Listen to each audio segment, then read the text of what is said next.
Jordan "Dirtall" Roberts, left, participates in the Families Belong Together rally in Orlando, Florida, on Friday. The protest was a response to the U.S.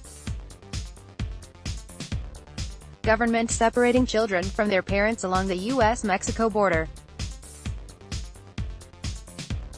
A former government employee who quit his job after refusing to hand over information about immigrants to U.S.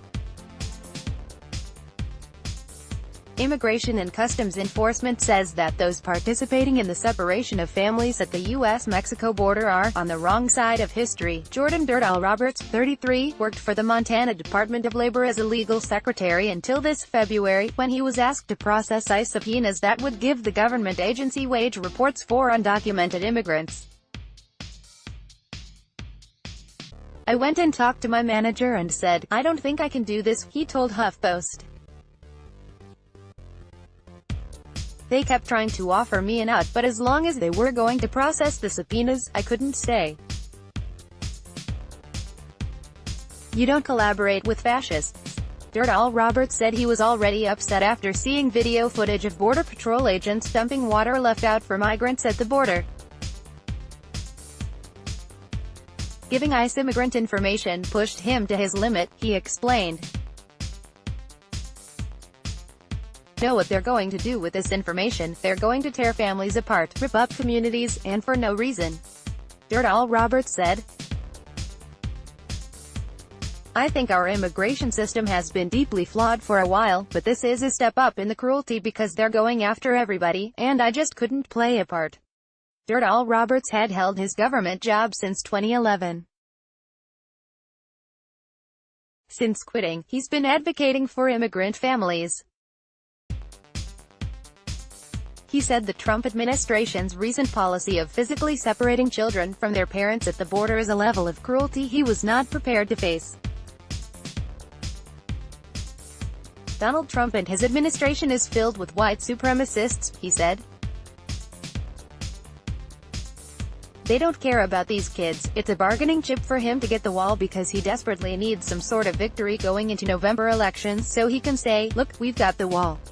Trump reportedly plans to sign an executive order on Wednesday to roll back his administration's policy of tearing children away from their parents. But thousands of children are still detained, and it's unclear how they will be reunited with their families. In just one Texas facility, nearly 1,500 children are being kept in cages. At other facilities, journalists and politicians who want to view the conditions inside have been turned away. People who are following orders to separate and detain children are on the wrong side of history right now, and their window for redemption is closing, Dirtall Roberts said. His frustration echoes that of former Border Patrol officer Jen Budd, who told HuffPost that she felt ashamed to have worked for Customs and Border Protection after she heard audio published by ProPublica of children crying and begging for their parents. Dirtall Roberts said he could only listen to short clips of the 7-minute audio. "It's a lot," he said of the audio. "For a while in my childhood, I was a ward of the state of Florida, with people who seemed to genuinely care about children, and it was still pretty traumatic. And these kids are getting placed in facilities where people are told not to hug them.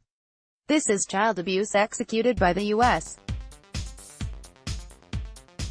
government." He didn't mince words about what federal authorities should do when they're in a position to separate or detain children. "Either you refuse the order, and if they say that you have to do it or you're fired, you quit," he said. "Optimally, what happens after this is not only the abolition of ICE, but we start prosecutions." Download. Do you have information you want to share with HuffPost? Here's how.